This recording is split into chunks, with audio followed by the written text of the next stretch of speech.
Sa high-stakes drama-fueled world ng Philippine showbiz, isang Cold War ang tahimik na hubog nitong nakaraang dekada. Ang alamat na nakapaligid kay Coco Martin sa loob ng maraming taon. Tila simple ang kwento. Coco ang hari ng primetime, Julia Montes ang tahimik ngunit tapat na reyna, Yasi Pressman ang long-time on-screen partner ni Coco ang itinampok sa mata ng publiko bilang ang karibal ang ibang babae sa Coco Joel, narrative at marisakal, simple pero nakakabighani sa mga lalaki. Sa loob ng 7 taon, nasaksiyan ng mga taghanga ang isang predictable na drama. Pinasa ni Yasi Pressman ang bigat ng online betrayal na nakaharap sa magtuna sa bawat sandali sa screen at off-screen na litrato. Ang kanyang koyas na pagpapares kay Coco Martin ay naging sentro ng hit show ng EPJs ang probinsyano. Ngunit naging sumpa niya ang kanyang tagumpay. Itinalaga siya ng publiko bilang kontrabida sa isang romansang hindi niya hinangad. Ngunit binaliktad ng isang ulat ang salaysay na ito. Ayon sa matagaloob, maaaring si Yasi Pressman ang pang-akit noon pa man. Ang totoong target ng pagsiselos ni Julia Montes, hindi si Yasi, kundi si Maris Racal. Sa loob ng maraming taon, ang pananahimik ni Julia ay nakita bilang marangal na pagpigil. Hindi niya kinumpirma ang kanyang mga relasyon o tinugunan ang mga chismis na nagpapahintulot sa kanyang mga tagahanga na labanan ang kanyang mga laban online. Ngunit ang ulat na ito ay nagmumungkahi na ang kanyang tahimik na kilos ay natakpan ng isang mas malalim, mas nakatutok na pag-aalala. Si Maris Racal ang sumisikat na bituin na ang chemistry kay Coco Martin ay inuulat na nagdulot ng bago, hindi makakaila na banta. The turning point came when Maris Racal was cast in Batang Quiapo as Mukang. Ang pagpapares ng Comar o Coco Martin at Maris ay nagpapasiklab ng bagong enerhiya, mapaglaro, hilaw at hindi mahuhulaan. Hindi tulad ng pamilya ng Kuyas dynamic, ang pagpapares na ito ay nadama kaagad, kapanapalabik at mapanganib na tunay. Ito umano ang nag-trigger ng totoong tension behind the scenes dahil si Maris ang naging focal point ng binabantayang atensyon ni Julia Montes.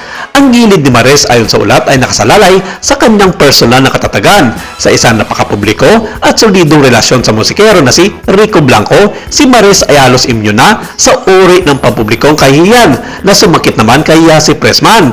Hindi siya maaring akusahan ng pagtatangkang agawin si Coco Martin at ang hindi mawakang katayuan na ito ay ginawa siyang hindi inaasahan at mabigat na banta sa mga mata ng mga namumuhunan sa salaysay ng Kujol. Ang kanyang kumpiyansa ay hindi lamang katapangan, ito ay madiskarteng pagkilos. Sa pagiging unsellable, inilantad niya ang anumang insecurity o selos bilang personal, hindi professional habang pinapanatili ang kanyang voice. At sa gitna ng lahat ay si Coco Martin ang araw kung saan umiikot ang mga pwersang ito. Siya ay nanatiling tagalikha ng on-screen chemistry, ang tahimik na tagapamagitan kung sino ang tumataas at kung sino ang nagiging decoy. Sa loob ng 7 taon, hindi higop ni Yasi ang mga palaso. Ngayon nakatayo si Maris, professional at hindi mahipo sa linya ng apoy at tumangging kumurap. Ang pagpapayag na ito ay muling binabalangkas ang buong kwento. Si Maris Racal ay muling ibinalik bilang ang tunay na tahimik na karibal, ang humarap sa hindi nakikitang mga banta, armado ng talento,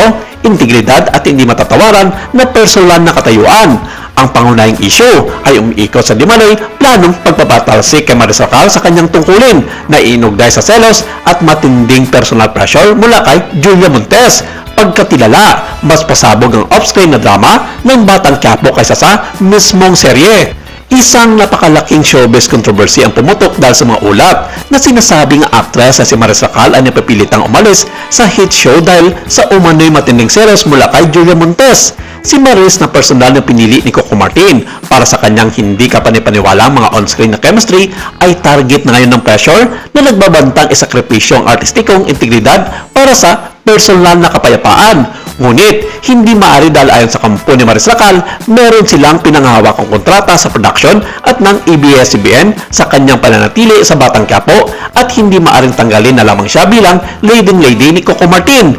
Maaari umanong mag-breach ng contract ang dalawang kampo na pwedeng magsampa ng kaso si Maris laban sa pamunuan ng Batang Quiapo. Pwera na lamang daw kung kusa itong aalis ng nasabing serye sa mga pagkakataon kung makikitaan niya ng problema ang set ng Batang Quiapo. Ang makapangyarihang impluensya ba ng isang rumored partner ang magdidikta sa kapalaran ng isang matagumpay na primetime series?